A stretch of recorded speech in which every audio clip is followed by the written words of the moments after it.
Since the boom of the 70s, when oil exports earned $100 billion, people from the oil-producing areas have seen money pouring from the delta into Lagos, where it has been concentrated in the hands of the military. Resentment has grown towards Shell and other oil companies, who are seen as being in league with the dictatorship. Shell, now one of the world's largest multinationals, accounts for 50% of Nigeria's daily oil production. Although 95% of Nigeria's foreign earnings comes from oil, the Niger Delta remains poor. 6 million people depend on its fertile fishing grounds and agricultural land, which are under threat from oil pollution. Ken Saro-Wiwa is a prolific writer and publisher.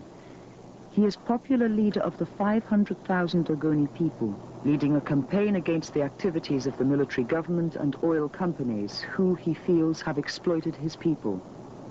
The Ogoni are a fishing and farming people.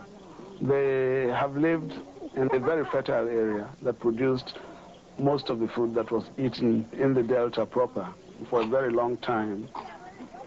Shell found oil in the Ogoni area in 1958. Since then, they found about 6 oil fields in an area that has the highest population density in Africa, which is about 1,500 people per square mile.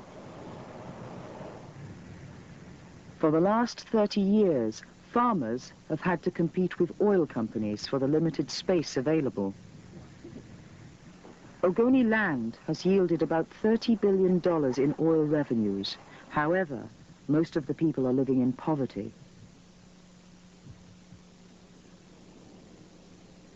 The environmental cost of oil production has been high. At Ibubu in 1970, a Shell pipeline carrying crude oil spilt onto farmland. As a clean-up measure, the oil was burned, leaving a semi-solid crust 5 meters thick.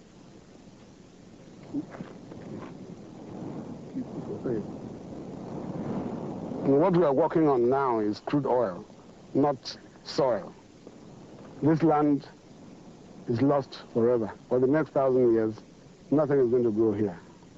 Well, you are a doctor, a medical doctor. All this must have had a terrific impact on the people of Ibubu. Exactly. You can see, because when the sun hits this thing, it melts and then it evaporates into the atmosphere, increasing the carbon dioxide and carbon monoxide content. And you know, people live purely by rainwater. Since this stream, you can see, has completely been destroyed. So the chemical now, the carbon monoxide and the high concentration of carbon dioxide get dissolved in water, and what they drink is acid water. I understand they've awarded contracts for the cleanup of this place, and the place is supposed to have been cleaned up. In fact, in their books, it is that it's been cleaned up twice. Well, you are seeing it for yourself. Whether this place has been cleaned, you can see it. Despite being approached, Shell declined to give an interview for this program.